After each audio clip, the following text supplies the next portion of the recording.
کوئی administrative unit اس طرح نہیں بنیں گے کہ جہاں پہ ایک بیوروکریٹ اس کا ہیڈ ہوگا اور وہ سب کچھ کر رہا ہوگا. اوبویسلی الیکٹڈ اسمبلی ہوگی, الیکٹڈ چیف منسٹر ہوگا. یہی سیٹ اپ ہوگا جو ڈیموکریسی میں ہوتا ہے, جو آج بھی ہے, یہی سیٹ اپ ہوگا.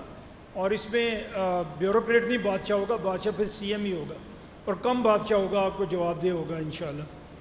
اور دوسرا یہ کہ اس کو صوبے کا نام اس لیے دینا ہے اور اس کو اسی طرح پاورفل اس لیے نہیں کر سکتے.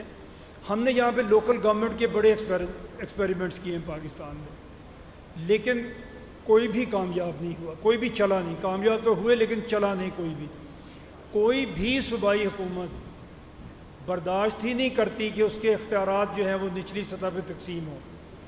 78 ایئرز ہم نے اس میں لگا دیے. آج ہے لوکل گورنمنٹ, کل نہیں ہے, آج ہے کل نہیں ہوگی. آج بن گئی ہے, پنجاب میں ہے نہیں ہے, سندھ میں اور کے پی میں ہے, لیکن ان کی آپ حالت دیکھ لیں. پشاور کا میئر آپ کو پتہ بھی نہیں ہوگا کون ہے, اور جب وہ بیچارہ بولتا ہے تو یہی بولتا ہے کہ گورنمنٹ ہمیں فنڈز نہیں دے رہی. تو یہ چل نہیں سکا, انفارچونیٹلی چل نہیں سکا. اور اگر ہم زیادہ صوبے بنا لیں, 33 پروونسز بنا لیں, تو کوئی تو ایسا بھی ہوگا سی ایم کے جو اپنے صوبے میں لوکل گورنمنٹ کو چلا کے دکھا دے گا. اور ابھی جو ہم نے بات کی, ایکچوئل جو اس میں ایک بات ہے بہت, جو سب سے بڑی بات ہے, یہ چیزیں سب بہتر ہو جائیں گی اگر آپ کے پاس لیڈرشپ ہوگی. جیسے میں نے شروع میں بات کی کہ ہمارے پاس لیڈرشپ گروتھ کا کوئی آرگینک طریقہ ہی نہیں ہے.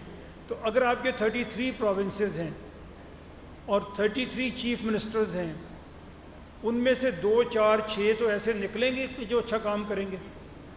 اور اگر ایسے لوگ ہوں گے تو وہ نیشنل لیول پہ گرو کریں گے. لوگ دیکھیں گے کہ سرگودا کا سی ایم ہے, اس نے بہت اچھا کام کر دیا, پنڈی کا سی ایم ہے, اس نے کمال کر دیا, یا کراچی کا چیف منسٹر ہے, اس نے ایجوکیشن کو بہت بہتر کر دیا. تو لوگ نیشنل لیول پہ ان کی طرف دیکھیں گے.